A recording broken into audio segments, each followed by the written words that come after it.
Looking at our world from a theological perspective. This is the Theology Central Podcast, making theology central. Good morning, everyone. It is Monday, July the 18th, 2022. It is currently 11:21 a.m. Central Time, and I'm coming to you live from Abilene, Texas. Now, I don't know about you, but I tend to get extremely bothered when a new trend, a new fad shows up within Christianity. And I have seen many of them, right? When a new fad, remember the WWJD bracelets? What would Jesus do? Remember those bracelets? Remember purity culture? I kiss dating goodbye, purity rings, purity pledges, or true love waits pledges. I can probably go through so many different things. Oh, remember when Satanists were running all over the country, kidnapping people for satanic ritual? I can just go through so many different things where a new trend, a new fad, a new issue arises within Christianity, and that's what everyone is talking about. You see it sometimes with the new book. Oh, this is the book you have to read. Yeah, everyone's reading it. Remember the prayer of Jabez or whatever it is. Everyone's talking about it. Everyone's reading about it. It's the new trend. It's the new fad. And it always drives me crazy because it just seems like sometimes, let me say this. There were times it seems like that there was a new fad or a new trend every day. Every other week you turned around, there was a new fad or a new trend. But that's kind of slowed way down, I think, in 2022. I don't think maybe it's harder for a trend or a fad to catch on, and a culture where we have so many different things coming at us, and people have so many different individual interest, and they can kind of just be in their own individual bubble, and they're not so much connected. So I think it's harder to create that trend or that fad in the world within Christianity, I should say. Obviously, in culture, you still have trends and fads, but they're usually set by TikTok, or something on social media. I guess the same thing could happen in Christianity in a certain way. I just feel like that we're not so as much prone to it today, or at least I don't feel the impact as I used to. I used to immediately see or feel the impact of what the newest trend or fad was within Christianity. But it always bothers me because everyone just seems to jump on the bandwagon without really much critical thought or raising any questions. Sometimes what bothers me is when something kind of becomes a fad, but you're looking at the people who are jumping onto it, grabbing onto it, going, wait, why do you think this is a good thing? And they don't seem to ever understand, they don't seem to see the possible contradiction. Let me give you an example. Remember when that famous sermon, a sermon that went viral and everyone was talking about it, the 10 indictments against the modern church, I think by Paul Washer, and everybody was like, oh, this is the greatest sermon. Oh, you've got to hear this sermon. I don't know how many times people would send it to me. Oh, you've got to hear it. You've got to listen to it. This sermon is so amazing. This sermon is so great. And whenever people would say that to me, I would be like, okay.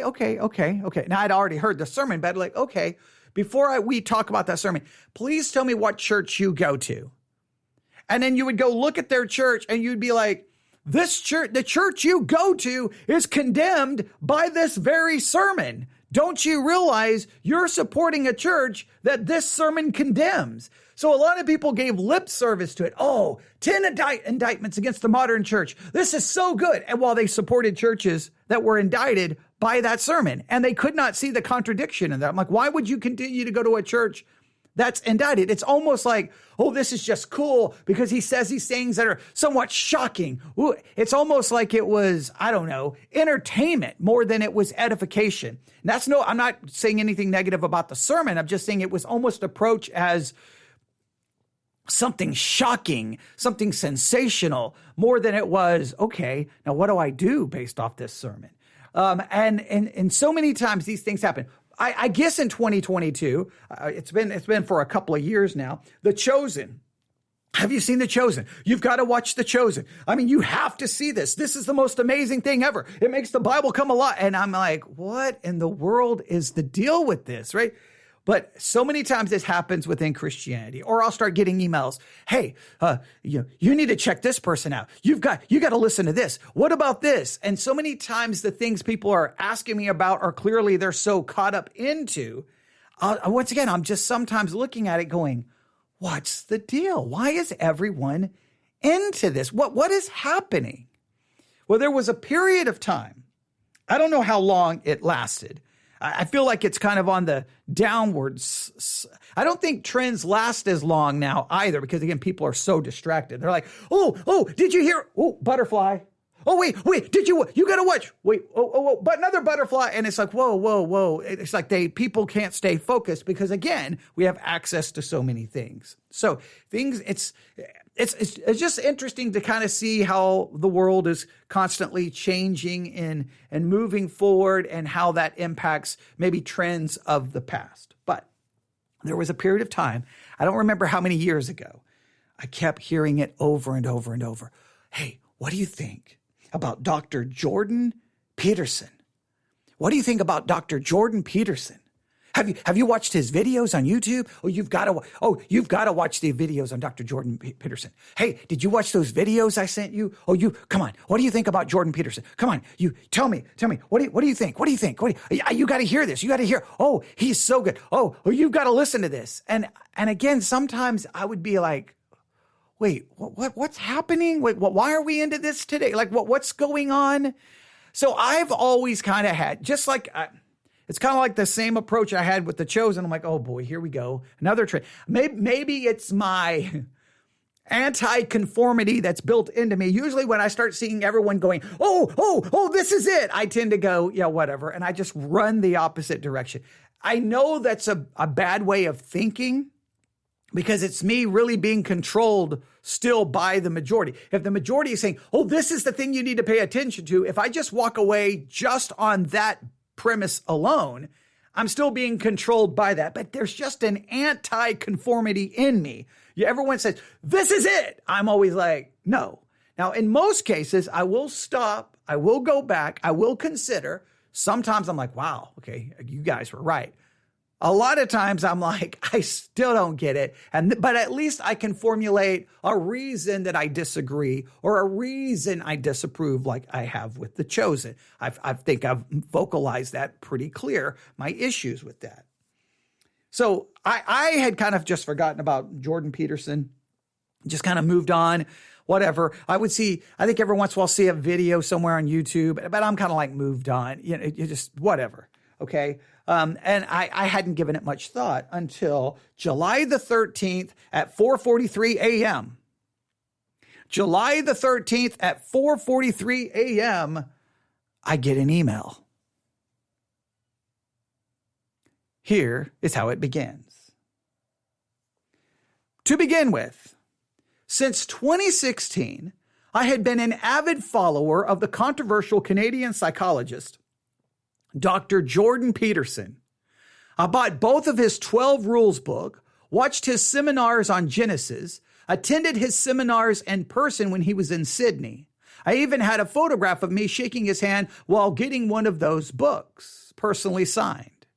But that was also a time, now I look back, that I became ideologically possessed by the culture war. And Dr. Peterson's way with words lit the fire in me to go and fight it. Oh, now that got my attention. I guess I never perceived Dr. Jordan Peterson being a part of the culture wars, but maybe now as I look back, okay, I can see that. And again, it's probably because I didn't pay much attention. I'm like, oh boy. Oh, here, let me guess. You're getting ready to ask me, have I ever, as soon as someone said, have you ever seen or have you ever heard? I'm like, stop. Jordan Peterson, right? No, I haven't. No, I don't care, right? And in some cases, I probably got pretty rude. I'm like, you've asked me that about 50 times. Since those 50 times of asking me about Dr. Jordan Peterson, how much time have you spent engaged in any serious, I don't know, Bible study? Any serious theological reading? I don't know, any time of actual, I don't know, prayer. And I know I shouldn't ask that because that just seems like an ultra spiritual, I'm going to take the spiritual high road. But sometimes you just you spend more time talking about Dr. Jordan Peterson than you do anything else. Could you stop? Right? It's like with The Chosen. How much time have you actually spent, I don't know, reading the actual words of Jesus instead of the made up words of Jesus? Okay. But all right. I know I digress. I'm going to make some people mad. All right. Just stay with me. So this got my attention. All right, this got my attention. This is someone who clearly has listened, read, even met, watched speak in person, and this person felt that Dr. Jordan Peterson got him involved in fighting the culture wars, the ideological culture wars. And you know my feelings on that whole situation. But let's see where this goes. Because it sounds like you can almost hear in the email, that obviously that was then, and they're going to get to now. It was even the person responsible for introducing him to various men in my church. Fast forward to 2021, and I look back, and while there were certain some positive things he said, I was still all wrapped up in a culture war crusade that engulfed the Western church, especially in America. Oh, yeah. I would say, yes, America has been engulfed in the culture war. America has been engulfed by politics. The American church has been engulfed by an ideological culture war. The American church has been engulfed by politics. The American church has been engulfed by everything other than, I don't know, spiritual revival, the word of God, doctrine, theology, the Bible. I don't know, the kingdom of God. I don't know, Jesus. We've been engulfed by everything other than that, it appears. But okay, I digress. Clearly, this person, that was then, this is now kind of email.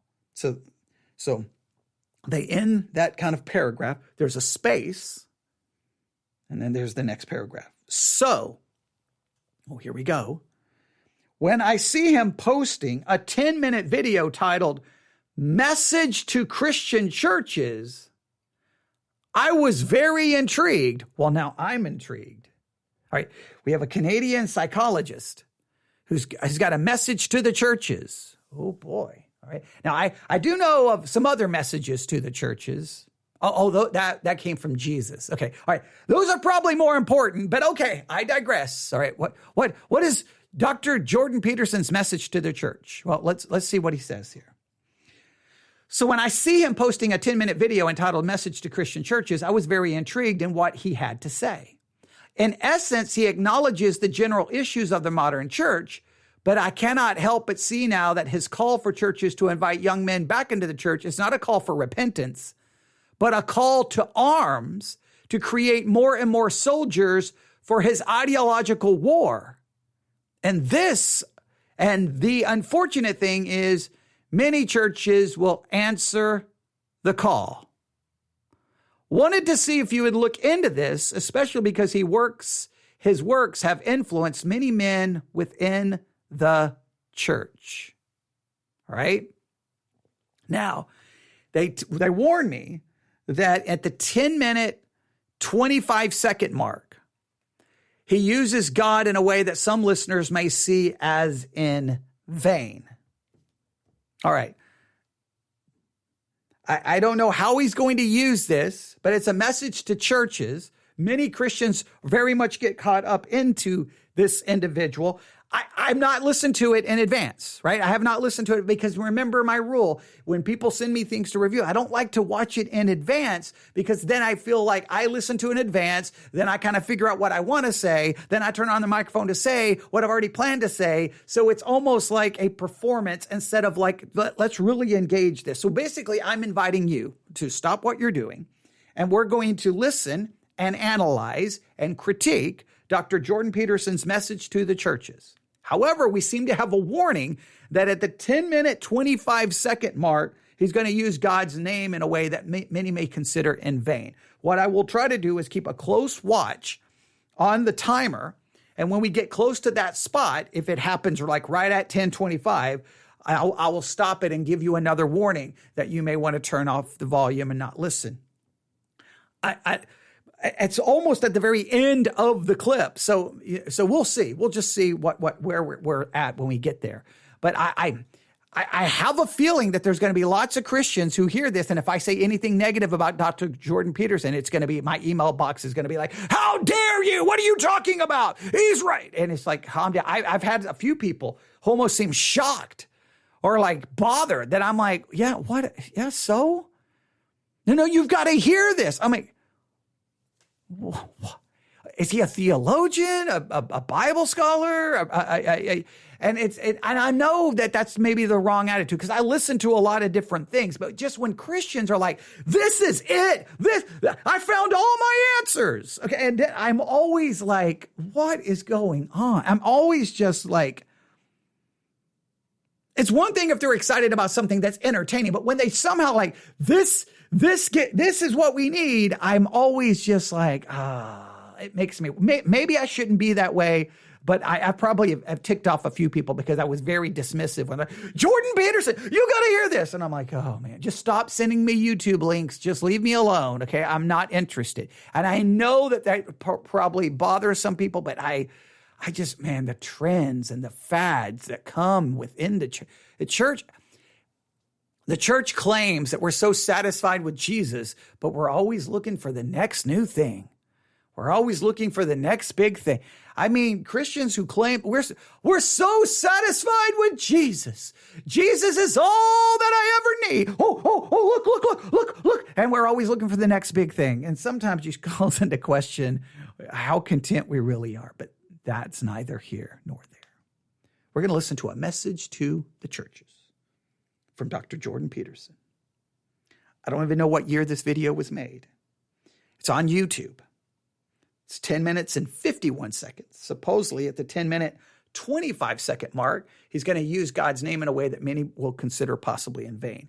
I'm giving you the heads up right now that could possibly happen. So if you keep listening, don't email me that you got offended because I'm giving you, it's probably going to be almost an hour before we get to that mark. So you've got plenty of time to know. And I will try to tell you also right before we get there. All right. And I do appreciate the emailer giving me that heads up because they know that I don't like to listen to it at first because it just seems so, I don't like that. I like that real, like just it's us sitting down listening to it together. So if you're listening live, you can jump into the chat and offer your thoughts. You can, if you're not listening live, you can email me newsif@yahoo.com and give me your thoughts. And of course, you guys on YouTube, you know what to do. Comment section.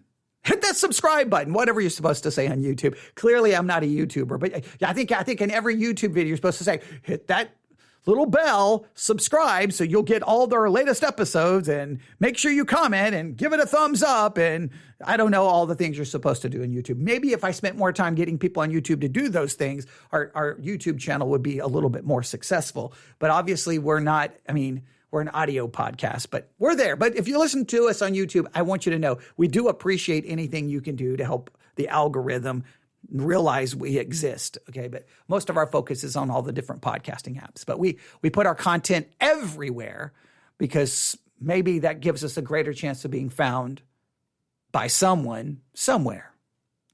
There. It was that deep philosophy. I don't know. Here we go. Message to the Christian churches. Now, this is specifically to Christian churches. Here we go. I don't even know what to expect. I'm a little nervous. But here we go. Hi, all.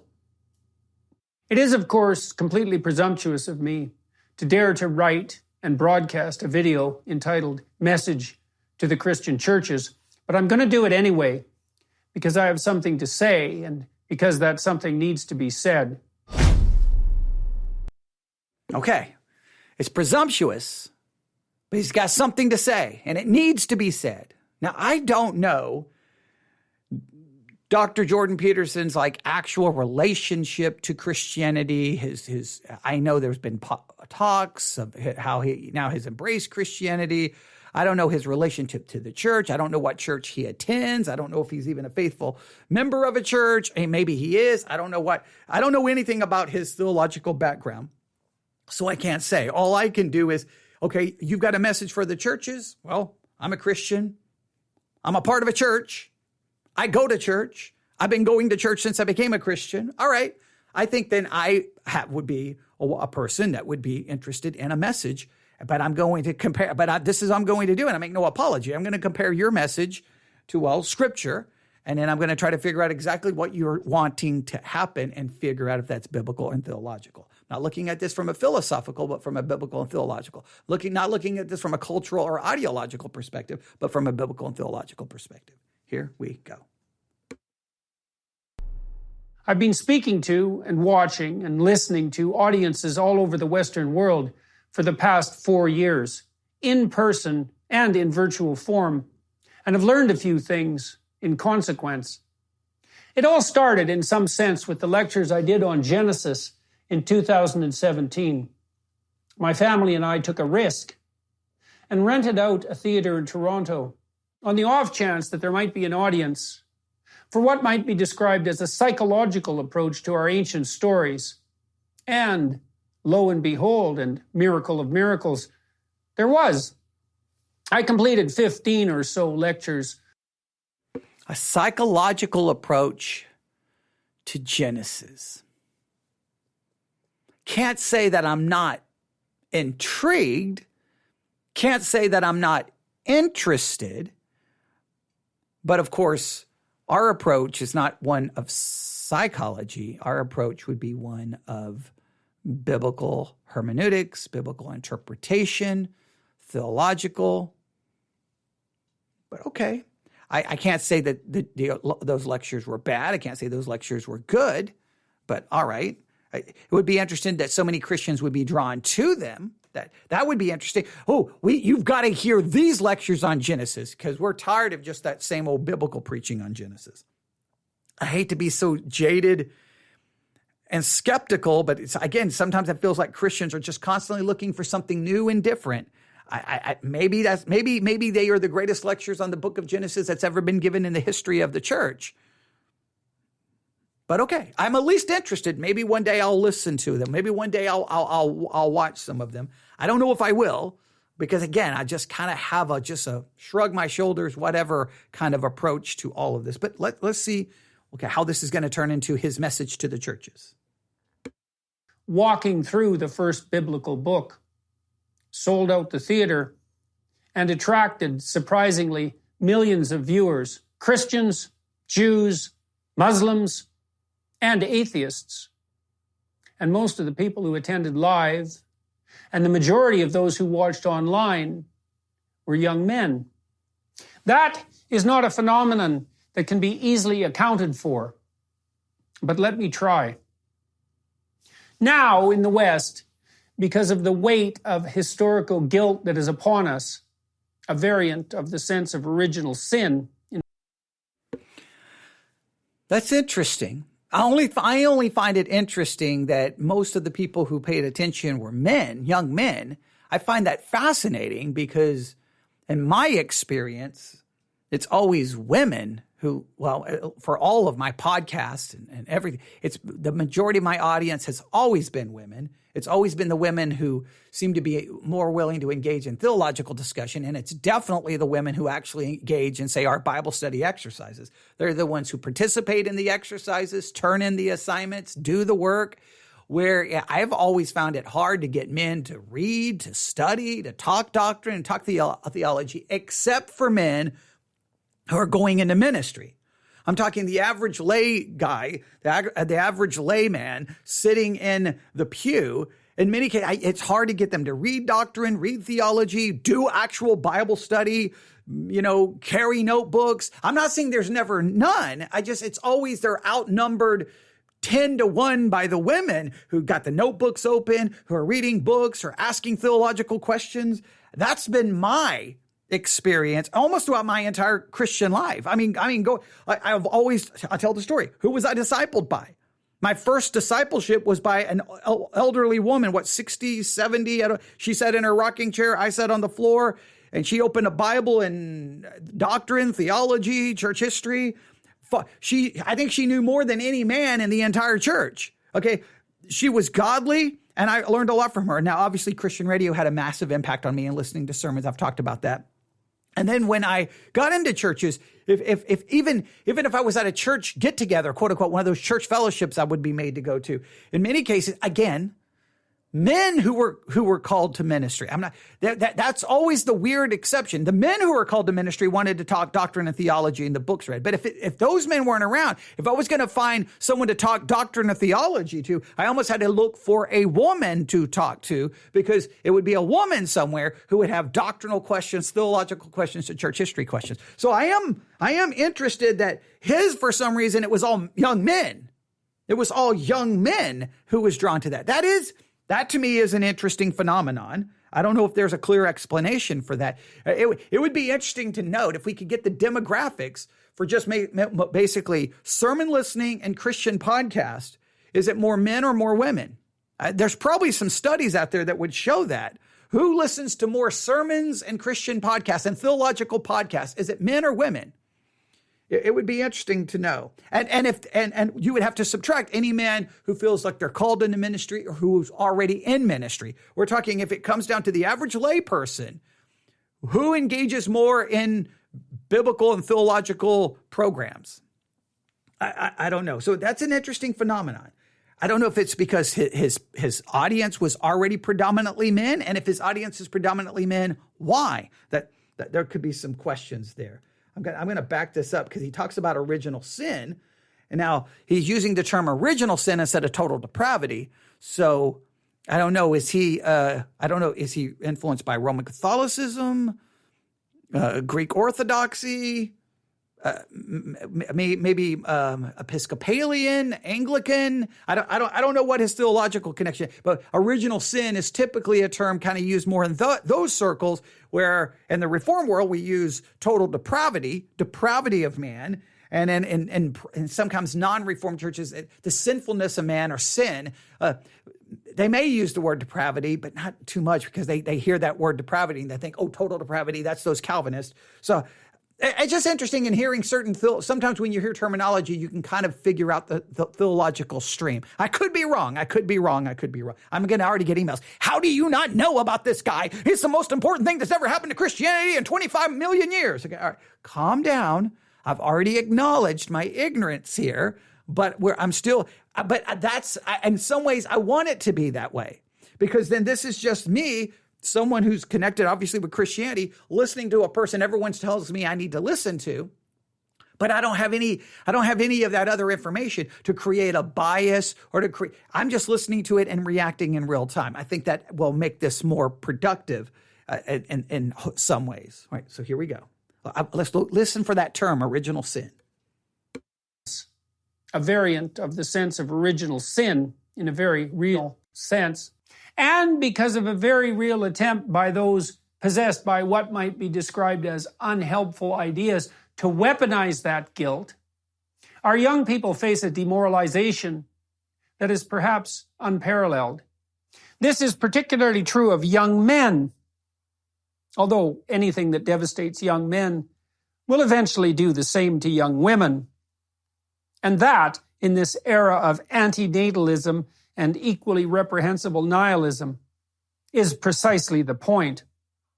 When they are children, boys are hectored for their toy preferences, which often include toy weapons such as guns, and their more boisterous playing style, as boys require active rough and tumble play, even more than girls, for whom it is also a necessity.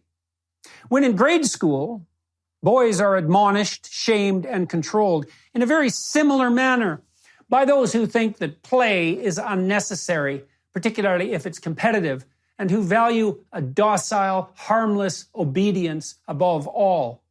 Shades of Dolores Umbridge. Okay. I'm just interested. This is a message to the churches, and we're talking about how, I guess, boys are treated unfairly because of the natural way boys are made. There's a pushback on boys being boys, I guess. Hey, boys are being treated are being forced to act like they're not boys. Okay. I'm still trying to connect that with Genesis and the church, but okay, I'm assuming I see where this could possibly be going in the church, right? We'll see. We'll see. Following all that, because that's not enough, even when pursued assiduously for total demoralization, is the inculcation of an extremely damaging ideology, which essentially consists of 3 accusations. Number 1, human culture, particularly in the West, is best construed as an oppressive patriarchy, motivated by the desire, willingness, and ability to use power, defined as the compulsion of others against their will, to attain what are purely selfish and self-serving ends. This is true at every level of analysis. Marriage is akin to slavery, friendship to exploitation, political disagreement to war, and business arrangements to deception and theft. And this is true not only of the current social arrangements that characterize our culture, particularly in the West, but also the fundamental reality of history itself. Accusation number 2. Human activity, particularly that undertaken in the West, is fundamentally a planet-despoiling enterprise. Okay, I'm still trying to follow this. Remember, this is supposedly a message to the churches. All right, now, let's just say everything he says about culture is true. It's all messed up. It's confused. It's messed up. It's got these damaging ideologies. Again, my question always is for Christians, what do you propose? To fight the ideological culture war by what? Debating and arguing? No, what the culture has needed, does need, and will always need is the same thing, the gospel of Jesus Christ. Our job is not to fight their cultural wrong thinking. Our job is to present Christ to them. Then when they are saved, then we give them biblical thinking. But so many Christians want to fight the wrong thinking by some kind of cultural arguments, ideological arguments, psychological arguments, philosophical arguments, with the abandonment of the gospel of Jesus Christ. And this is what I constantly complain has happened to American Christianity. So he's explaining the problem in the culture. I thought this was a message to the churches. I'm assuming he's going to say these problems in the culture have come into the church, and we've got to fix the church the way it treats young men, so that young men will then, I guess, rise up and fight the culture battle. I don't know. Let's see. He's running out of time. He's got about 6 minutes left. Let's see I'm still waiting for that. What's the message to the church? The human race is a threat to the ecological utopia that existed before us and that could hypothetically exist in our absence. We might well be construed even as a cancer that threatens the very viability of the complex systems that make up the ecosystem of the earth that shelters and supports us. We are facing a Malthusian catastrophe of overpopulation and biosphere degradation. And we have to place extreme limits on our wants, even our needs, so that survival itself, even in a much reduced form, can be guaranteed. Accusation number 3. The prime contributor both to the tyranny that makes up the oppressive patriarchy and structures all of our social interactions, past and present, and the unforgivable despoiling of our beloved Mother Earth is damnable male ambition, competitive and dominating, power-mad, selfish, exploitative, raping, and pillaging. You might think that I'm overstating the case. Think again, sunshine. We in the West are facing an all-out assault at the deepest levels on what that old joker Jacques Derrida deemed the phallogocentric conceptual structure of civilization itself. To take that apart, that's a society centered on the encouraging, adventurous, masculine spirit, and that privileges that hated word of all things, the divine logos. And what should we worship and celebrate properly other than that?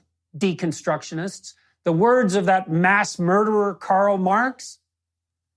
And it is precisely... Okay, so it seems like I'm paraphrasing. Masculinity is under attack. And so what should we do? Masculinity is under attack. Masculinity is under attack. Look, this is really not a new art. I mean, go back to the 90s. Wasn't that the whole Promise Keepers thing? Christian masculinity, our masculinity is under attack within the church. And we need Christian men who will embrace their masculinity. Wasn't that the Wild at Heart book where Christian men needed to go out and kill a deer and, I don't know, drink its blood and roll around in the grass while they're camping? Whatever that nonsense was. Okay, and I know that's a little bit of hyperbole, but I mean, he's using his hyperbole. I can use a little bit of my hyperbole. So I'm just going to stop here. I guess I've never quite understood this. I've never masculinity is under attack. My masculinity is under it. What am I going to do? I don't. There's so much about the whole masculinity thing that has always driven me crazy, right? I don't like this. I don't like, I'll give you an example. I grew up in West Texas, all right? Buffalo Gap, Texas is where I grew up for a good portion of my life. Before that, I lived in Abilene, Texas. But Buffalo Gap, Texas, population at that time, 280 people. I loved the town. There was so much about it. All right. But growing up in West Texas, there's a certain idea of what masculinity is. If you're going to be a guy, because if you didn't do these things, if these things did not characterize you, the only other option is, well, you were viewed as a homosexual, which to me is the most ridiculous thing. So what I needed to be, right, this is what I was supposed to, I needed to be walking around wearing jeans and cowboy boots, where I usually was walking around wearing penny loafers and, I don't know, some kind of dress pants. That's usually, I wasn't the one wearing jeans. And if I did have jeans, they were usually bleached, ripped with, again, penny loafers. All right. So I didn't have the Wranglers and the cowboy boots with the big belt buckle. Okay. That wasn't my thing. I was supposed to own a gun and go out and kill Bambi. No, that didn't work. I killed one bird in my life and I basically cried and okay, not killing animals, not a big fan of this anymore. All right. So I didn't do the hunting thing. I was supposed to care about cars, right? Could care less about a car. I needed a car to get me from point A to point B. That's all I care about. I didn't care about the engine, the tire, I didn't care. I didn't care about cars, didn't care about hunting, didn't care about guns, right? Didn't care about any of that stuff, right? So that immediately called into question my masculinity, right? So when I ended up at Gymnad High School, they put me in agricultural class, ag. I don't even know what it was supposed to be. And I'm like, whoa, no. I got no desire to learn about cows or whatever we're going to be doing here. Get me out of this. And they said, well, your only other option is home ec. And I'm like, put me in home ec. And they were like, no, boys don't. And this, again, when I went to school, a little country school, this was their mindset. Boys don't take home ec. And I'm like, why not? They said, no, that's where the girls are. I'm like, wait. You're telling me there's a class with just all girls? Wait. Or I could be here in agriculture with all the guys learning about cows or pigs or whatever you guys do? Put me in home ec. So I left the ag class. I went to the home ec class. I got there and the teacher was like, you're in the wrong class. I'm like, nope, I'm in home ec. And she was like, no. And at that point, she was like, that's not the way it works. And I'm like, well, that's the way it's going to be. So I took home ec, right? But the point was, I didn't meet the quote unquote criteria supposedly of what a masculine guy was. Now, there was lots of things about me that would fit some of the stereotypes, right? I loved sports. So I played football, basketball, baseball. There was a game somewhere I was involved and I wanted to win. And I would be very upset if I lost or if I was not the best at whatever particular sport. I was in martial arts. So there was lots of things that were quote unquote boy about me, but there were other things that I wasn't masculine enough. So I was referred to in very negative terms. I won't use the terms, but let's just say in a way that they would describe someone in a very negative way as being a homosexual, even though clearly that wasn't the case. But because I did not fit what supposedly masculinity was. So I always get really tired of if you're a boy, you're going to do this. If you're a boy, you're going to play in the dirt and get your hands. If you're a boy. And I'm like, whoa. How about we're individuals, right? We're individuals. Can we be individuals before we're identified by some stereotype of what makes someone a man? Or can we just be ourselves and who we are, our likes, our preferences, whether they fit a stereotype of what a guy or a girl should be? I cannot stand that. That seems like you will conform. Here is what you will do. You're a guy, buy a gun, kill a deer. And I'm like, I know, nope. You can't tell me what I have to be. I would rather be listening to music. I would rather be dancing. I would rather be reading a book. I'd rather be discussing, who knows, literature. I'd rather be in an art gallery. I'd rather be doing a million other things than what I'm supposed to be doing. And so I don't like that. I'm not saying he's promoting that concept, but anytime supposedly masculinity is under attack, I'm like, I don't know. I don't understand that. Maybe it is. Maybe I'm not saying there's never any negative cultural, put it this way. I think there was negative cultural pressure for a guy to act. Okay, here's the negative thing that happens. Here's what we tell you a guy is, right? Now, if you don't like these things or do these things, something's wrong with you. Well, that causes question. That creates doubt and confusion when you're a young person and you're going through all of your emotions and all the hormones and chemicals running through your body. That's a confusing time. So then you start thinking, well, maybe I'm not really. Maybe I am gay. Maybe I am homosexual. You start questioning everything. Now, I never went through any of those major issues, but I could see it can create confusion. How about you're an individual that is unique? You got your likes, you've got your dislikes, and they may not fit some arbitrary, subjective list of what a guy is or what a guy isn't. Okay, that I cannot stand. I don't like when it turns into that. Like, hey, the Christian men in your church, you need to go hunting. You need to go camping. Well, you know what? Christian men go. Where are the women going? Okay. Are the women going shopping at a mall? I'm going with them. What's wrong with you? You're not manly enough? Like, what kind of just ridiculousness is that? So when I hear this, masculinity is under attack, what do you mean by that? What do you mean by that? Okay. Now, I'm not saying he is going to that other extreme. I just have been victimized in many cases by that other extreme, and I get tired of it. I get tired of no, don't have to be like you. Don't have to be like you. I know it's a shocker. I don't.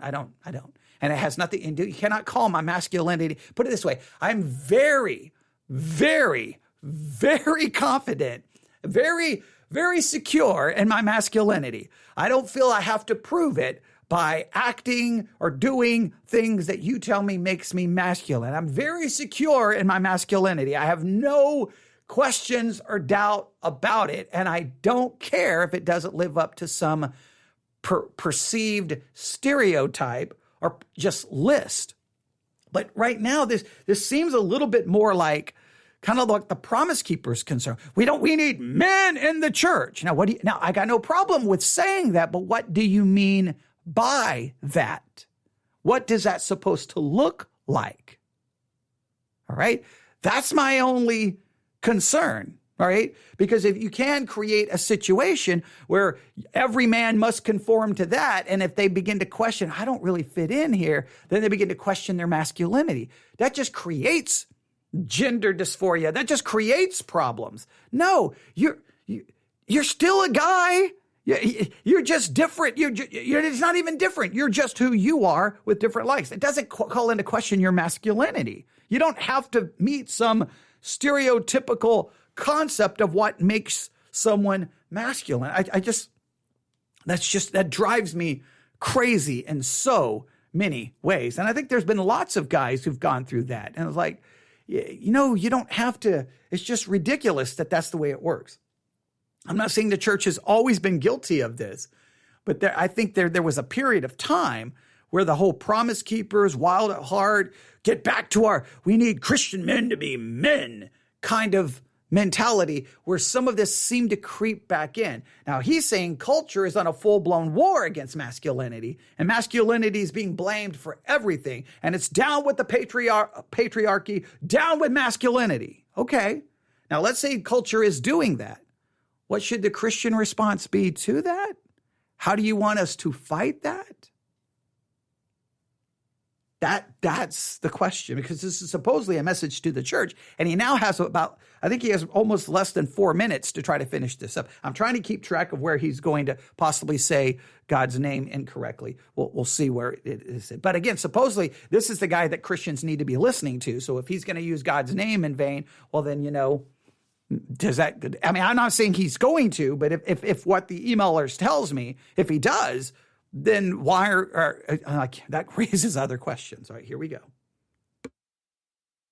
Those young men who are deeply conscientious, capable of guilt and regret, who have come to believe in pain that every deep impulse that moves them out into the world for the adventure of their life, even that impulse drawing them to women, is nothing but the manifestation of a spirit that is essentially satanic in nature.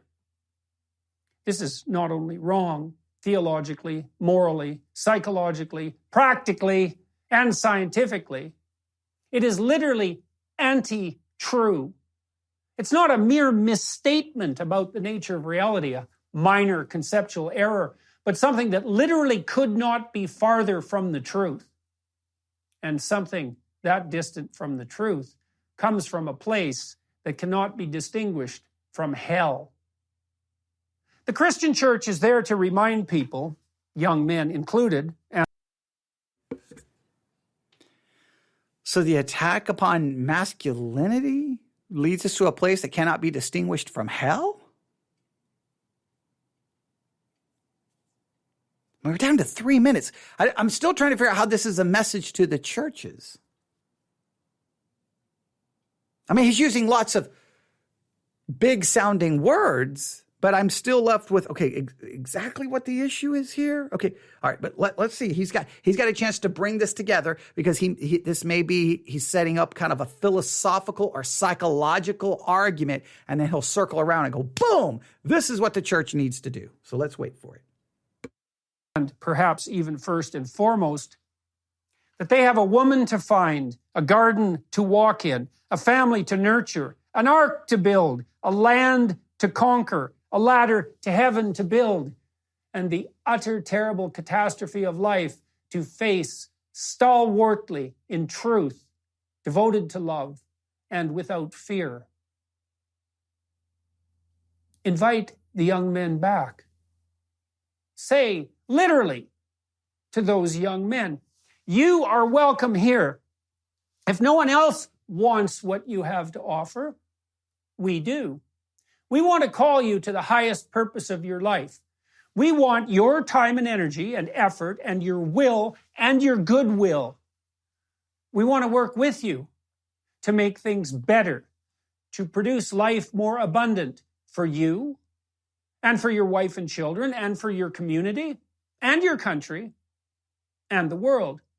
And we have our problems in the Christian church. We are moribund and sometimes, far too often, corrupt, and sometimes deeply so. We are outdated, as are all institutions with their roots in the dead, but still often wise past. So join us. We'll help fix you up, and you can help fix us up. And together, we'll aim up. And here's a message to those young men skeptical about such things. What else do you have? You can abandon the churches in your cynicism and disbelief. You can say to yourself, narcissistically and solipsistically, the church does not express what I believe properly. Who cares what you believe? Why is this about you? Do you even want it to be about you? What if it was about others? What if it was about your duty to the past and to the broader community that surrounds you in the present? What if it was incumbent upon you and vital to your health and willingness even to live, to rescue? I have to kind of stop here. All of a sudden I'm getting a weird vibe. You ever hear of Mars Hill Church in Seattle? Mark Driscoll? You ever listen to the podcast, The Rise and Fall of Mars Hill? Remember one of his things, masculinity, get the young men, men be men. How dare you? How dare you do that? And he went after the men with a masculine kind of Christianity, right? And we're going to target these young men, these men who've been disfranchised, these men who've been cast aside by society, these men whose their masculinity is under attack. We need a more masculine Christianity, a tough, rough, ready to fight Christianity. How did that all end?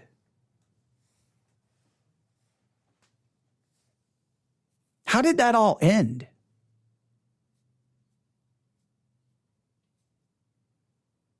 Not good.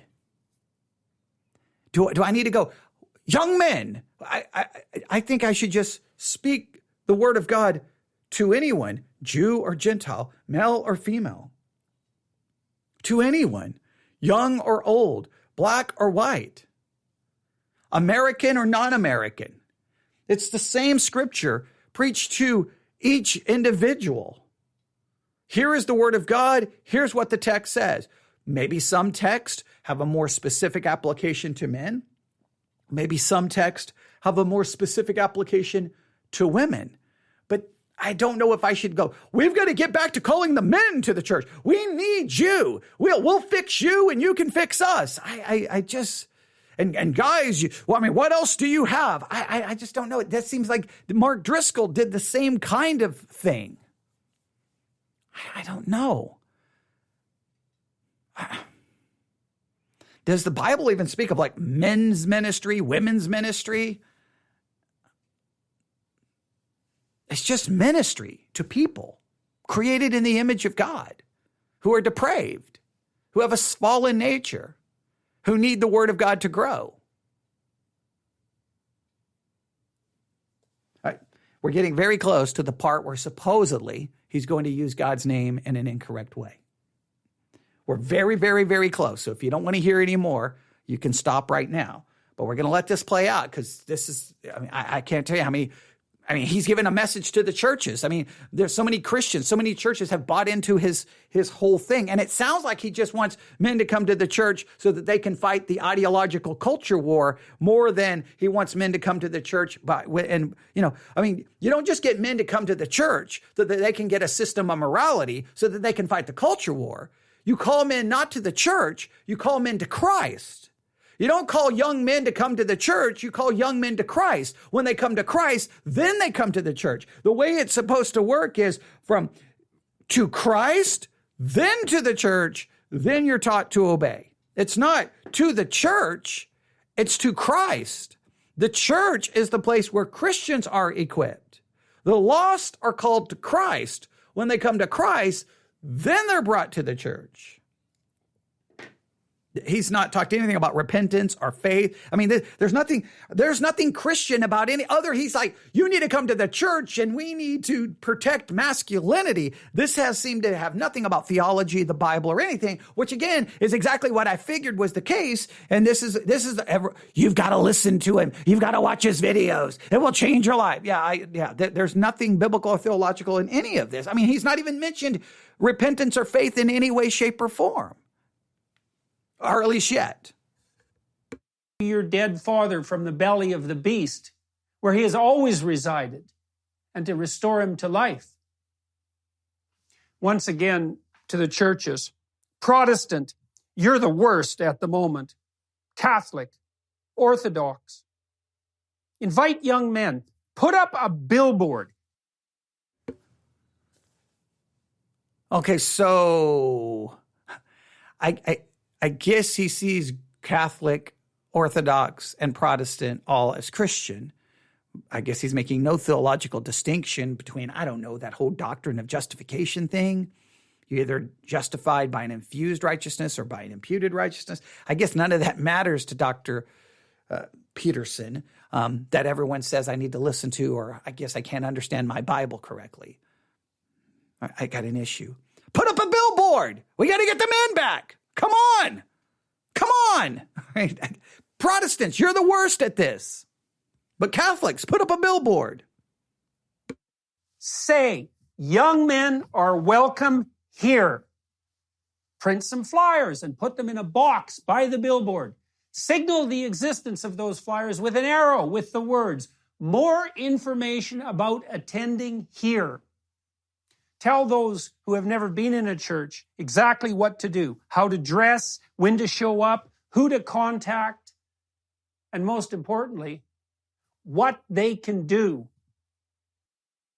All right, so this seems to be get them to church, not get them to Christ. All right, now, we are literally seconds away from where he's supposedly getting ready to take God's name in vain, possibly. So I'm giving you another warning, all right? I'm giving you another warning. You may want to stop right now, okay? You may want to stop right now. Here we go. I'm going to just let it play past the part. I'm worried about what's going to be said, but we're just going to see what happens. Ask more, not less, of those you are inviting. Ask more of them than anyone ever has. Remind them who they are in the deepest sense and help them become that. Your churches, for God's sake.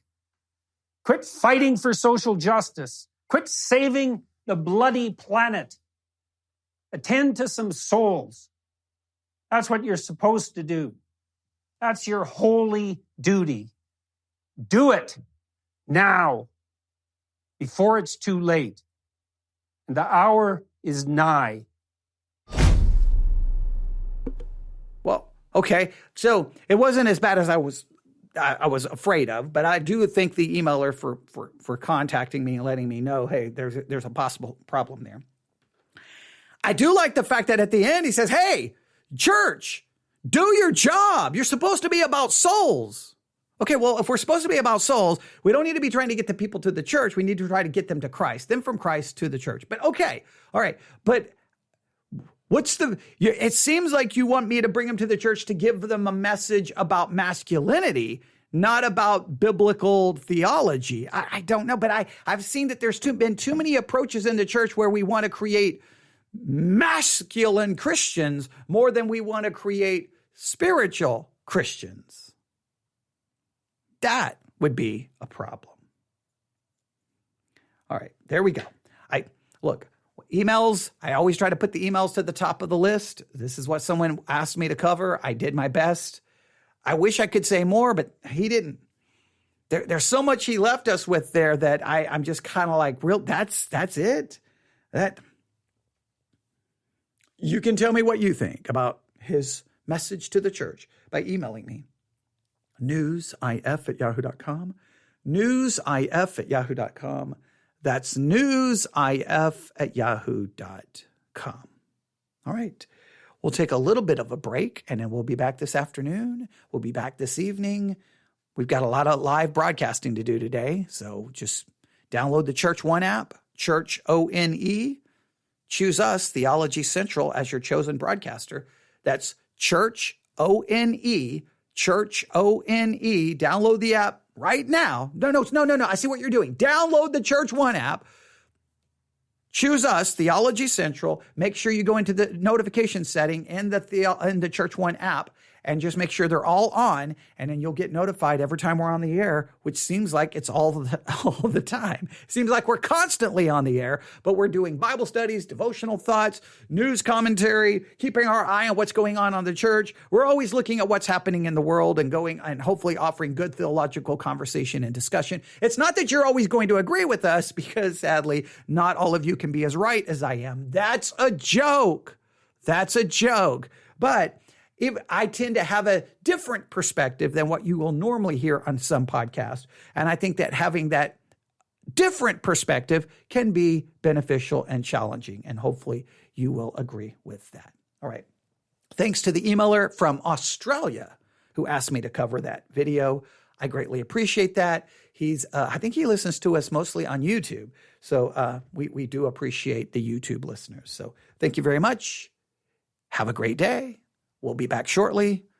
newsif@yahoo.com. newsif@yahoo.com. In the meantime, And while you're waiting, download the Church One app. All right. Then you can listen to us live. All right. And you can use all the other apps for whenever else you want to listen to us. But all right, there we go. Thanks for listening. God bless.